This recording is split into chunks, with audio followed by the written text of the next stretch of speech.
자, 우리 리플 지금 기회가 또 오고 있습니다. 닥쳤던 개마냥 XRP 상승을 쳐다보고만 계셨던 분들, 오늘 이 영상 하나로 형님들 평생 술안주거리로 회자될 수 있는 타점, 목표가 전부 다 공개하겠습니다. 자, 오늘 진짜 중요한 내용이니까 집중 딱 해주시고요. 다들 그 영화 타짜 보셨죠? 자, 너구리 성대모사 한번 하겠습니다. 난 좋아요만 받으면 돼. 자, 좋아요 한번 눌러주세요 형님들. 렛츠고!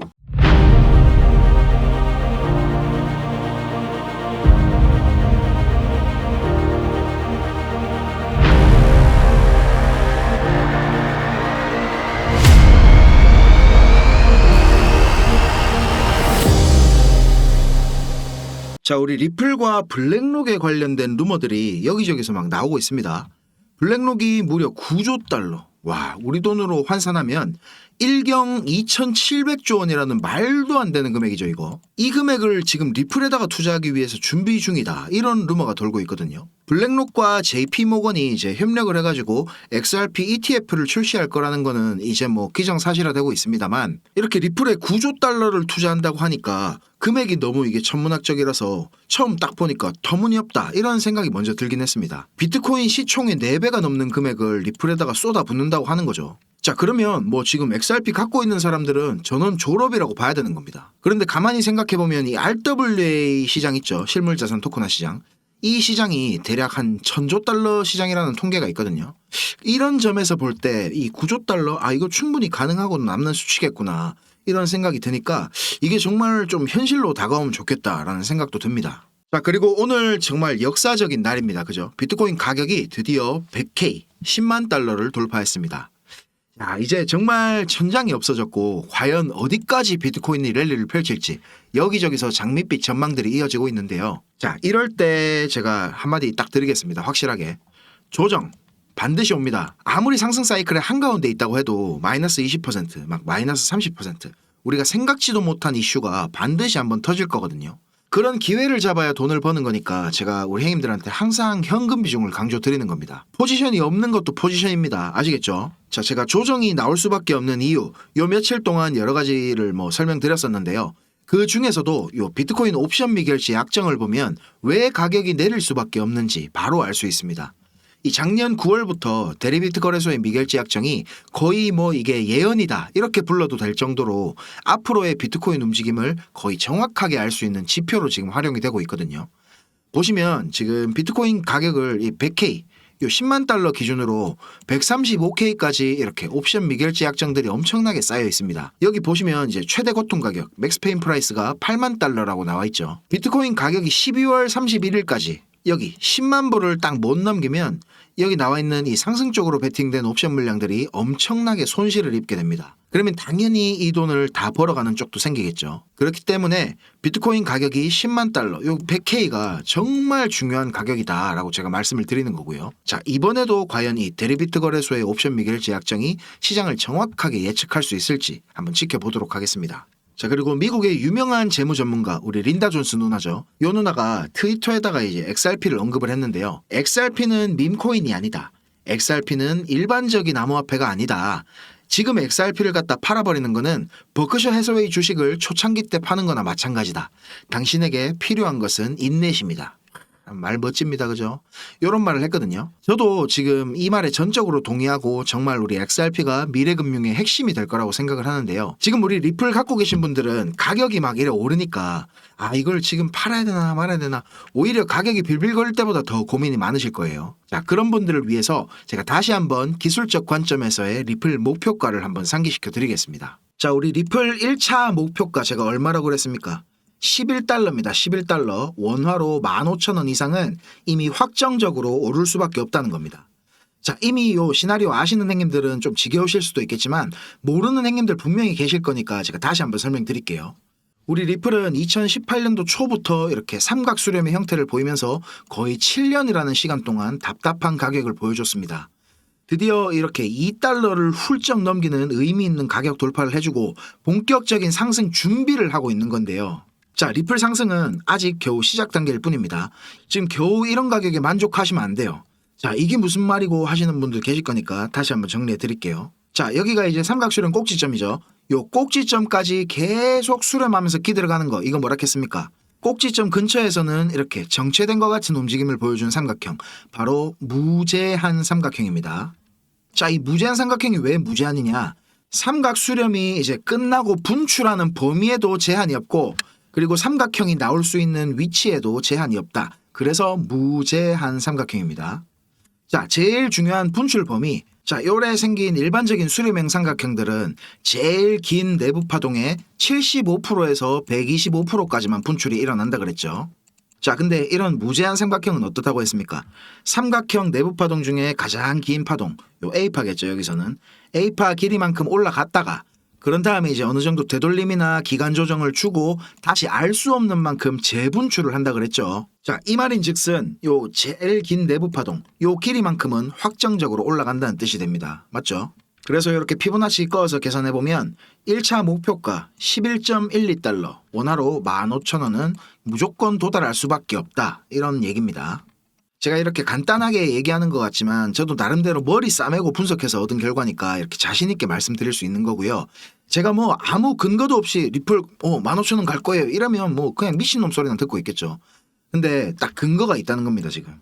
그러니까 우리 형님들 조바심 가지고 뭐 단기 수익에 일희일비하지 마시고 편안하게 그냥 조정이 올 때마다 담으면 된다는 마인드로 좀 접근을 하셔야 됩니다. 리플은.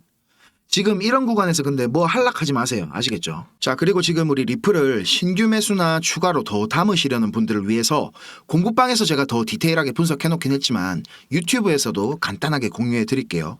자, 이거는 바이낸스 1시간봉이고요. 11월 22일부터 이렇게 올라오는 동안 상승 채널을 이렇게 하나 그릴 수가 있습니다. 여기 채널 미들라인 가운데 선 보이시죠? 이 채널 미들라인 지지 저항이 상당히 신뢰도가 좋아 보이거든요. 자, 이런 구간에서 지금 지지 나온 거 보이시죠? 그러다가 다시 이렇게 뚫고 내려가니까 다시 이렇게 저항을 받는 구간으로 바뀝니다. 자, 그렇게 이렇게 빌빌대다가 이렇게 상승 채널 미들라인을 또 뚫고 올라왔습니다. 그러면서 여기서 또 이제 지지 저항이 반복이 되죠. 자, 그리고 나서 드디어 이렇게 상승 채널을 상방으로 이탈을 했습니다. 이렇게 상승 채널을 상방으로 이탈하거나 아니면 하락 채널을 하방으로 이탈할 때 이런 때는 상당히 강한 힘을 가진 상태라고 말씀드렸죠. 자, 그런데 이 부분에서 가격 고점은 이렇게 올라갔지만 밑에 보이는 RSI 보조지표의 고점은 이렇게 내려갔습니다. 이런 걸 이제 다이버전스라고 하죠. 다이버전스. 그리고 여기 계엄빔 나온 뒤로는 반등해주는 척 하더니 다시 채널 안으로 이렇게 들어온 상황입니다. 요거를 좀 확대해서 15분봉으로 보면 채널 미들라인 여기서 이제 상승 다이버전스가 발생하긴 했는데 다시 요 채널 상단 근처까지 올라와 줄지는 솔직히 잘 모르겠습니다. 지금 저는 여기서 살짝 더 내릴 가능성이 높다고 판단하고 있고요. 자, 주황색 가로줄 그어놓은 구간 여기가 이제 2.14달러 근처거든요. 원화로는 2,900원 한 중반대 정도 되는데 여기가 이제 1차 지지선이고요. 밑에 제가 빨간색 가로줄 꺼놓은 데 보이시죠? 여기가 이제 최후 방어선입니다. 여기가 뚫리면 당분간 하락 추세가 가속화될 가능성이 상당히 높고요. 여기는 이제 원화로 한 2,600원 언저리 구간입니다. 자, 개인적인 바람으로는 한번 요까지는 시원하게 쏟아주고 갔으면 좋겠다 이런 마음이고요. XRP 현물을 갖다 지금도 좀 많이 갖고 있거든요 제가. 근데 이번 계엄빔에서 태도로 수익을 좀 많이 챙겼습니다. 그래서 저도 지금 더 담을 자리가 꼭 왔으면 좋겠고요. 정리하자면 지금 요 채널 안에서 움직이고 있으니까 특별히 여기서는 뭐 한락하지 마시고요. 내리면 내리는 대로 이런 구간에서 분할 매수, 오르면 오르는 대로 뭐 채널 상단 이런 데서 조금씩 분할 익절 그냥 요런 것만 즐기시면 될 것 같습니다. 자, 그리고 폭스 비즈니스의 엘리노 테렉 기자 요 유명하죠. 요 누나가 그 정말 빠르게 이런 소식들을 X에다가 올려주거든요. 오늘 우리 리플 공식 계정에도 리플 USD 관련 공지가 올라왔는데 원래 이제 뉴욕 금융서비스국이 리플 USD를 갖다 출시하고 이제 승인하기로 결정이 되어 있었는데 약간 요게 연기가 되는 듯 보입니다. 막판에 뭔가 문제가 좀 생긴 것 같아요. 여기서 이제 말하는 걸 보니까 이게 뭐 승인이 안 되고 막 그럴 문제는 아닌 것 같고요. 단순하게 그냥 조금 지연이 되고 있다. 이렇게 보시면 될 것 같습니다. 자, 올해 9월에 리플 어벤져스 이제 우리 모니카 롱 사장 그리고 브래드 갈링하우스 데이비 슈얼츠까지 이렇게 총 출동을 했죠. 한국으로. 그때도 여기에 대한 얘기를 좀 했던 부분인데 리플이 그동안 주력으로 삼았던 사업이 뭐죠? 바로 이 국경 간 결제입니다. 그죠? 페이먼트. 이미 글로벌 송금 혁신에 대한 부분은 리플이 전 세계적으로 인정을 받고 있는 상황이고 이제 페이먼트 사업은 본격적으로 확장 국면에 접어들었다고 봐야 됩니다. 자, 그런데 리플이 작년부터 메타코나 스탠다드 커스터디 같은 이런 암호화폐 수탁 기업을 큰 돈을 들여갖고 인수한 진짜 이유가 뭔지 아세요? 바로 실물자산 토큰화, RWA 사업에 대한 지금 야욕을 드러내는 겁니다. 그래서 이 리플 USD도 만들어갖고 출시를 하락하는 거거든요. XRP는 이제 자산 특성상 빠른 거래와 신속한 유동성 제공의 목적이 있다면 이 리플 USD는요, 안정적인 가치 보존을 위한 진짜 스테이블 코인이거든요. 지금 스테이블 코인 시장은 테더의 USDT와 서클의 USDC가 거의 뭐 독점하다시피 하고 있죠. 그런데 둘 다 문제가 있습니다. 1달러 가치를 정확하게 유지할 수 없다는 치명적인 단점이 있거든요. 그런데 우리 리플이 준비한 이 리플 USD는 리플의 기술 책임자 데이비 슈얼츠가 딱 확신을 가지면서 말을 했듯이 어떤 상황에서도 1달러 가치를 유지할 수 있게 될 거다 이렇게 말을 했죠. 거기다가 이제 준비금도 매달 투명하게 제3자를 통해 감사를 받고 보고서를 홈페이지에 공개하겠다고까지 했습니다. 그래서 이게 나온다고 하니까 테더나 서클에서는 막 지금 밥그릇 뺏기는 거 아닌가 싶어서 발작을 하고 있지만 리플은 지금 이런 거 신경 1도 안 쓴 상황입니다. 겨우 테더나 서클을 이기려고 이걸 만든 게 아니거든요. 지금 우리가 살아가는 현실 세계 있죠. 여기에 존재하는 모든 자산들, 이제 예를 들면 부동산이나 자동차, 금, 은, 예술품, 소장품, 아니면 기타 원자재들, 이런 모든 것들이 토큰화가 돼서 지금 우리가 이제 코인을 이래 거래하는 것처럼 부분적으로 거래를 할 수도 있고 1년 365일 24시간 언제든지 거래를 할 수가 있게 된다면 지금보다 우리 크립토 시장 규모가 수백 배 커질 거라는 게 많은 전문가들의 전망입니다. 크립토 시장 전체 시총이 지금 한 3조 달러 시장인데 실물자산 시장은 대략적인 규모만 1000조 달러가 넘는다고 합니다. 세계 최대의 자산운용기업 블랙록도 이렇게 RWA에 목숨 걸고 달려드는 이유도 여기에 있는 거거든요. 결국 얘네들도 돈 냄새가 나니까 이러는 겁니다. 제가 우리 리플이 진짜 펀더멘탈이 훌륭하다. 리플이 진짜 목표하는 거는 결국 미래의 블록체인 은행의 모습이다. 이렇게 말씀드리면서 저 역시도 큰 돈을 리플에다 투자하고 있는 입장인데 우리 리플은 아시는 것처럼 엔터프라이즈 사업, 그러니까 기관들이나 기업 고객들을 대상으로 모든 사업을 진행하고 있습니다. 자, 그래서 이 부분에 대해서 제가 생각을 좀 해봤는데요. 갑자기 막 어제 아랫개처럼 막 계엄령 때문에 업비트랑 빗썸이 난리가 났던 것처럼 거래소에 있는 내 코인이 안전하지 않다 이런 인식들이 이제 사람들한테 생기면 우리 같은 개인들의 셀프 커스터디 수요가 앞으로 계속 폭발적으로 증가를 하겠죠. 자, 그런 상황이 오면 반드시 성장할 수 있는 코인이 없나 이런 생각이 제가 든 거예요. 그래서 제가 여기에 대해 고민을 하다가 반드시 오를 수밖에 없다 이런 분야를 하나 지금 찾아낸 것 같거든요. 가치 투자의 대가이자 전설적인 투자자로 널리 알려져 있는 워렌 버핏, 다들 아시죠? 워렌 버핏의 버크셔 해서웨이는 BIT 기업 최초로 시가총액 1조 달러를 달성한 기업이 됐습니다. 정말 이거 대단하지 않습니까? 우리가 워렌 버핏 같은 억만장자가 되고 싶어서 투자하는 건 아니지만 이런 가치 투자의 관점에 대해서 배울 점은 분명히 있다고 생각을 합니다. 결국 진정한 부라는 걸 이루기 위해서는 미래에 대한 통찰과 가치에 대한 고민이 필수적인 것 같습니다. 월급만 가지고 절대로 부를 이룰 수 없는 양극화의 시대이기 때문에 우리는 투자라는 걸 하고 있는 것이고 다른 어떠한 투자 대상들보다 빠르게 내 자산을 불릴 수 있고 앞으로 더 성장할 수 있는 가능성이 큰 시장이 이 크립토 시장이기 때문에 저도 그리고 여러분도 지금 이렇게 유튜브라는 걸 통해서 만나고 있는 거죠. 근데 성장 가능성이 크다는 것, 더 빨리 자산을 불릴 수 있다는 거는 반대로 한번 생각해보면 리스크가 너무 큰 시장이라는 것입니다. 시장이 365일 24시간 열려있기 때문에 더 많은 투자 기회가 제공되지만 내가 그만큼 돈을 잃을 수 있는 시간도 똑같이 많을 수가 있다는 거죠. 그리고 아직 우리 크립토 시장은 이제 겨우 걸음마를 뗀 정도기 때문에 투자자를 보호할 수 있는 이런 법적, 제도적 장치들이 아직 많이 부족한 게 사실입니다. 하루에도 수백 가지 토큰들이 계속 만들어지고 있지만 거의 대부분의 토큰들은 흔히 말하는 스캠입니다. 스캠. 사기라는 거죠. 그렇기 때문에 우리 스스로 더 열심히 리서치를 하고 내 돈을 지키기 위해서 더욱 많은 노력을 기울여야 됩니다. 뱅크 오브 아메리카는 이렇게 현존하는 암호화폐의 99%가 사라질 것이라는 보고서를 내놨습니다. 저도 이 보고서의 의견에 동의하거든요. 알트코인 진짜 너무 많죠. 야, 이거 진짜 대박이다. 이거 정말 유망한 코인이다. 이거 막 어디서 밀어준다 하더라. 이런 기대가 되는 소문이 있는 코인들조차도 조금만 노력해서 알아보면 겉만 번지르르한 아무짝에도 쓸모없는 디지털 쓰레기들이 대부분이기 때문입니다. 이더리움의 아버지 비탈릭 부테린도 똑같은 의견입니다. 그러면 과연 어떤 알트코인들이 미래에도 살아남을 수 있을까요? 여러 가지들을 고민해보다가 제가 얻은 결론은 결국 미래에 살아남을 수 있는 코인들의 핵심은 우리가 살아가는 데 있어서 쓸모가 있는 알트코인이어야만 한다입니다. 실제 사용 사례들이 뒷받침돼야 된다는 겁니다. 우리가 살고 있는 현실 세계 속에서 이 코인들이 진짜 어떻게 활용이 될 수가 있는지, 그리고 프로젝트의 목적이 명확하고 지속 가능한 것인가가 제일 중요한 거 아니겠습니까? 그죠? 그래서 저는 이런 점들에 주목해서 우리가 앞으로 장기적으로 가치 투자를 해야 되는 알트코인들이 뭐가 있을까 고민을 했습니다. 거의 모든 탈중앙화 어플들이 구동되는 운동장이 돼버린 이더리움, 이런 이더리움의 트래픽 문제를 해결하고 있는 수많은 레이어2 알트코인들, 그리고 스마트 컨트랙트에 우리가 살고 있는 실제 세계의 데이터들을 상호작용하게 만드는 체인링크,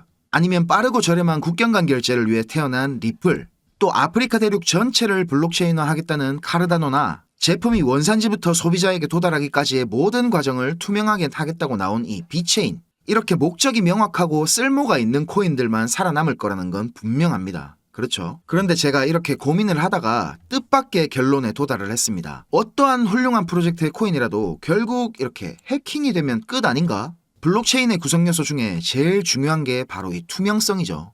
언제 어디서 누구나 블록체인에서 일어나는 거래에 대해서 쉽게 찾아볼 수가 있습니다. 그런데 또 하나의 중요한 요소가 바로 이 보안성인데, 참 이게 아이러니한 겁니다. 누구나 쉽게 들여다볼 수 있는 블록체인에서 개인정보 노출의 위험을 없애는 거. 자, 그런데 그때 제 머릿속에 뭔가가 딱 떠올랐습니다. 크립토 시장이 성장을 하면 할수록, 우리의 실생활과 밀접해지면 밀접해질수록 더 수요가 증가할 수밖에 없는 섹터, 바로 영지식 증명입니다. 사실 이 영지식 증명이라는 게 특별하게 새로운 기술이 아닙니다. 1986년도부터 사용된 개념이거든요. 암호학에서는 이게 아주 오래된 이론입니다. 어떤 상태나 문장이 참이라는 걸 증명할 때 그 문장의 참이나 거짓 여부를 제외한 다른 어떠한 것도 노출시키지 않고 그 정보의 유효성을 증명할 수 있는 방법이라는 건데요. 말이 좀 어렵죠. 쉽게 예를 들면 누군가 비밀번호를 안다는 사실을 증명할 때 이 비밀번호가 무엇인지 또는 몇 글자인지, 이런 비밀번호에 관련된 정보를 하나도 알리지 않고 그냥 비밀번호를 안다, 이 사실만 증명하는 방법입니다. 이해가 좀 되시나요? 대표적인 예시로 이 알리바바의 동굴이라는 유명한 그림이 있거든요. 궁금하신 분들은 요거 인터넷에 한번 찾아보시고요. 그리고 최근에 이더리움 창시자 비탈릭 부테린도 여기에 대해 상당히 관심을 보이고 있습니다. 비탈릭의 블로그를 살펴보시면 아시겠지만 최근에 올리는 글들 대부분이 이 영지식 증명과 관련된 것들에 대한 것입니다. 이더리움 네임 서비스, 요거 아시죠? 이런 것 같이 복잡한 지갑 주소를 간편하게 만들어주는 것도 개인정보 보호라는 관점에서 보면 문제가 있다고 그동안 많은 지적이 있었습니다. 블록체인에서 이제 프라이버시를 보호한다는 게 그만큼 중요해질 거라는 거겠죠. 그리고 삼성전자에서도 영지식 증명 기술을 활용하는 스타트업에 투자를 하고, 우리 크립토 업계에서 가장 영향력이 큰 벤처 캐피탈 중에 하나죠. 해시드에서도 영지식 증명 섹터에 엄청난 투자를 하고 있습니다. 또 우리나라 최고의 보안기술업체 라온CQ의 김태진 전무라고 있거든요. 이 사람이 지난달에 열린 개인정보 기술 포럼 세미나에서 영지식 증명 기술의 중요성에 대해서 필수 불가결한 요소다, 이렇게 강조를 하기까지 했습니다. 곧 있으면 이제 한국은행과 시중은행들이 CBDC 테스트를 진행할 예정인데, 여기서도 이제 영지식 증명 관련한 보안기술 테스트가 핵심이라고 하죠. 그리고 위메이드에서는 영지식 증명 기술 개발센터까지 설립할 정도로 공격적으로 R&D를 하고 있습니다. 그리고 이런 영지식 증명이 각광받을 수밖에 없는 정말 중요한 이유가 또 있는데요. 이 부와 권력이라는 게 존재하는 한 절대로 검은 돈은 없어질 수가 없기 때문입니다. 흔히들 이제 믹서라고 하는데 여러 사용자들의 암호화폐를 섞어가지고 송금 경로를 복잡하게 만들고 비트코인을 이더리움으로 바꾸고 또 그걸 이제 다시 모네로나 지캐시 같은 이런 프라이버시 코인으로 전환하는 체인 호핑을 몇 번 하다 보면 아주 쉽게 자금 추적을 어렵게 만들 수가 있습니다. 그리고 또 이상한 NFT 하나를 만들어가지고 말도 안 되는 가격에 매수 매도를 한다거나 해서 자금을 세탁하기도 하죠. 출처를 갖다 추적당하고 싶지 않은 어두운 자금들은 항상 존재할 것이기 때문에 영지식 증명을 이용한 프라이버시 코인은 절대로 없어질 수가 없습니다. 그런데 이런 영지식 증명을 이용한 프라이버시 코인들에도 단점은 분명히 있습니다. 영지식 증명이라는 것 자체가 충분한 반복 연산을 통해서 확률로서 증명한다는 점에서 확률을 100%에 가깝게 만들려면 증명 과정의 반복이 꽤나 많이 필요하게 됩니다. 그래서 그만큼 컴퓨팅 파워가 요구된다는 의미가 되기 때문에 일각에서는 이게 에너지 낭비다, 이런 비판을 받기도 하고요. 대표적인 1세대 영지식 증명 시스템 중 하나죠. 이 GK 스낙스 경우에는 시스템 효율화를 위해서 중앙에 신뢰기관을 필요로 하거든요. 이런 점이 탈중앙화라는 블록체인의 핵심 가치와는 너무 동떨어지는 게 아니냐, 이런 의견도 있습니다. 자, 그런데 최근에 이런 문제점들을 개선하려고 나온 2세대 영지식 증명 알트코인들이 몇 가지가 있습니다. 이 중에서 제가 나름대로 엄격하게 깐깐한 기준으로 선별한 코인을 지금 공개하겠습니다. 자, 바로 이 코인인데요. 아직 시가총액이 귀여운 수준이라서 부득이하게 이렇게 모자이크한 거 양해해 주시기 바랍니다. 그런데 그만큼 가치 투자의 관점에서 보면 메리트가 높은 녀석이라는 거겠죠. 자, 제가 이 코인을 고른 이유는 몇 가지가 있는데요. 일단 여러분들이 접근하기 쉽게 업비트에 상장된 코인이어야만 했습니다. 그런데 대부분 업비트에 신규 상장하는 코인들은 해외에서 이미 오를 대로 오른 코인들이 많았죠. 그런데 이 코인은 신생 프로젝트인데도 벌써 업비트에 상장을 했더라고요. 그리고 아직 해외 유명 거래소들에 상장되지 않은 곳이 참 많은데도 상장된 몇몇 거래소들을 통해 가지고 거래가 엄청 활발하게 이루어지고 있습니다. 총 거래량 중에 업비트가 점유하는 비율이 크지 않기 때문에 리스크가 적다고 판단을 했고요. 전체 공급량 대비 유통량이 지금 상당히 적은 편이어서 토큰 분배 계획을 제가 확인해 봤습니다. 그런데 인사이더들의 물량이 상당히 제한이 되어 있어서 가격을 의도적으로 핸들링하기 어려운 구조였습니다. 이더리움처럼 대부분의 물량들이 유저들에게 돌아갈 수 있는 토크노믹스라고 판단이 됩니다. 그리고 아까 말씀드렸듯이 펀더멘탈적으로 지속 가능한 프로젝트냐를 꼼꼼히 좀 따져봤고요. 평판 좋은 벤처캐피탈과 대기업들로부터 상당한 투자를 받은 걸 확인했습니다. 그리고 기술적으로도 보자면 최근까지 이렇게 계속 조정을 받고 있는데 저점 구간에서 이렇게 유의미한 거래량이 많이 터져줬기 때문에 우리 알트코인 대장 이더리움의 본격적인 상승이 시작된다면 이 녀석도 갈 준비가 다 됐다고 보여집니다. 자, 이 코인이 뭔지 궁금하신 분들은 010-5528-2156, 010-5528-2156 제 개인 번호로 영지식 또는 GK라고 문자 남겨주시면 제가 개인적으로 조용히 알려드리도록 하겠습니다. 유튜브로 너무 많이 이 코인에 대한 정보가 퍼지지 않았으면 싶기도 하고요. 이렇게 제가 선의로 드리는 정보를 이용해서 자기 이익을 챙기려고 하는 쓰레기들이 좀 있습니다. 그래서 제 나름대로 최소한의 필터링을 하는 거니까 요거 좀 양해해 주시고요. 수익이 꼭 필요하신 분들께서는 연락 주셔가지고 요거 받아가시면 좋겠습니다.